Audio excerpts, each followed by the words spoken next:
Bayangkan dahsyatnya hari kiamat, kengerian hari kiamat. Setiap kita tidak akan bisa mampu menggerakkan kakinya 1 sentimeter pun. Lan tazul, kata Nabi SAW, tidak akan mampu seseorang menggerakkan kakinya sedikit pun di hari kiamat sampai Allah tanya 5 perkara. Subhanallah.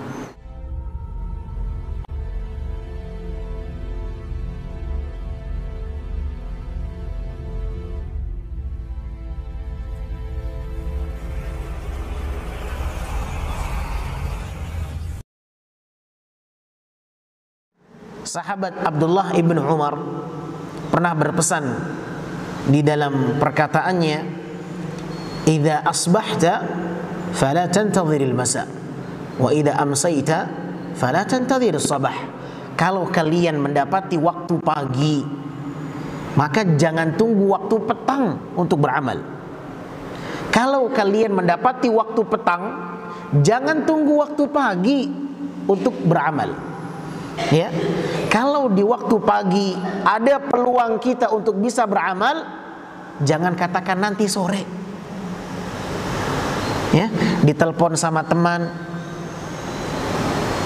saudara kita sakit, dia kecelakaan, dia masuk rumah sakit. Ya, maka apa yang terfikir oleh kita? Ini peluang nih, ibadah. Hah? Bisa menjenguk. Jangan katakan oh nanti sore saja, sedangkan kita sedang memiliki waktu luang. Berbeda halnya kalau memang kita punya kesibukan. Insya Allah nanti sore saya pergi ke sana. Pasang niat, sehingga dengan niat itu kita mendapatkan satu kemuliaan ibadah yang bernilai pahala. Kalau kita punya peluang untuk bisa beramal di waktu pagi, kita punya kesempatan untuk beramal itu, jangan katakan nanti sore saja. Jangan, karena tidak ada jaminan kita hidup sampai sore. Begitu pula sebaliknya, wa idza amsayta fala tantadhirus sabah. Kalau kalian sedang mendapati waktu petang, ya, dan ada peluang untuk beramal di waktu petang, jangan katakan nanti pagi saya baru kerjakan. Tidak ada jaminan kita bisa hidup sampai waktu pagi. Oleh karenanya, setiap kita nanti di hari kiamat tidak akan mampu menggerakkan kaki kita. Masing-masing kita akan ditanya oleh Allah 5 perkara.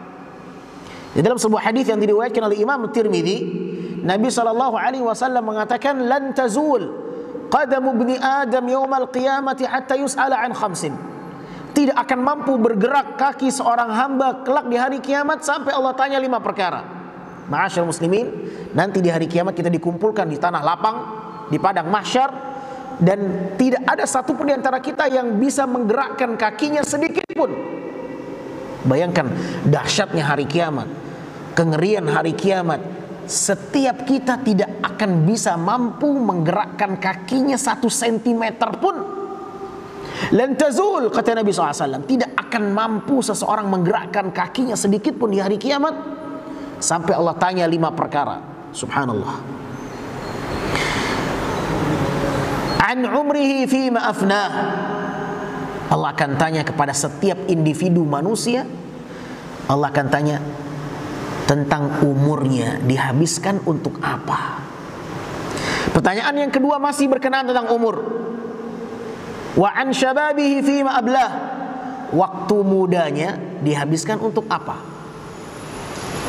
Wa an malihi min aina iktasabahu wa fima anfaqah. Allah akan tanya, harta itu dari mana engkau dapatkan, engkau kemanakan, engkau belanjakan kemana, engkau infakkan kemana harta itu. Wa an ilmihi madza amila bihi. Dan Allah akan tanya tentang ilmu kita, apa yang kita perbuat dengan ilmu kita itu.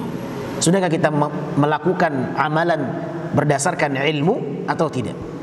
Di sini Allah Subhanahu wa taala mempertanyakan manusia berkaitan dengan umurnya. Dihabiskan untuk apa umurnya, dan Allah khususkan pertanyaan khusus waktu muda. Wa an syababihi fima abla. Masa mudamu engkau habiskan untuk apa? Kata para ulama, kenapa? Allah sudah menanyakan umur di pertanyaan yang pertama secara global, tapi kenapa Allah tanya pertanyaan khusus waktu di masa muda? Karena kata para ulama, di masa muda itulah banyak manusia berfoya-foya, menghabiskan waktunya dengan hal-hal yang sia-sia. Manusia banyak tertipu di masa mudanya.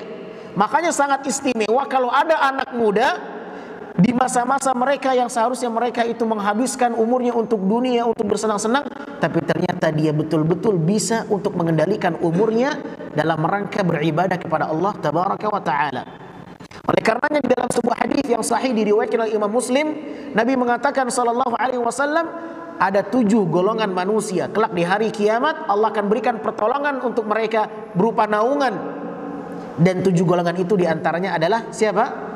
Syabun nasya'a fi ibadatillah, seorang pemuda yang tumbuh dalam rangka beribadah kepada Allah Subhanahu wa Ta'ala. Maka beruntunglah Anda, wahai orang tua yang memiliki anak muda tapi menghabiskan waktunya bukan di jalan-jalan, bukan di kafe-kafe, bukan naik motor, akan tapi dia menghabiskan waktunya untuk apa? Di masjid, di majelis ta'lim, salat malam, baca Quran. Ya, beruntunglah orang tua yang memiliki anak-anak soleh yang seperti ini. Dan tentulah ini dambaan para orang tua. Bagaimana dia bisa memiliki anak yang soleh? Semoga umur yang Allah berikan kepada kita adalah umur yang penuh dengan keberkahan, karena manusia yang terbaik, kata Nabi SAW, adalah orang yang dipanjangkan umurnya dan dipenuhi dengan amalan-amalan kebaikan. Nabi SAW ditanya oleh sahabatnya, ayun nasi khair, manusia apa yang terbaik ya Rasulullah? Nabi mengatakan, man tala umruhu wa hasuna amalu, orang yang Allah panjangkan umurnya dan penuh dengan kebaikan-kebaikan amal. Dan orang yang terburuk adalah orang yang tala umruhu wa sa'a amalu, orang yang dipanjangkan oleh Allah umurnya tapi dipenuhi dengan amalan-amalan yang tidak baik. Itulah orang yang sengsara. Ya, kita memohon kepada Allah semoga sisa umur kita dapat memperbaiki kekurangan-kekurangan dari umur kita yang telah lalu. Semoga Allah tutup kehidupan kita dengan kehidupan yang husnul khatimah. Allahumma amin ya rabbal alamin. Sampai di sini mudah-mudahan bermanfaat. Subhanakallahumma wa bihamdika asyhadu an la ilaha illa anta astaghfiruka wa atubu ilaik. Wassalamualaikum warahmatullahi wabarakatuh.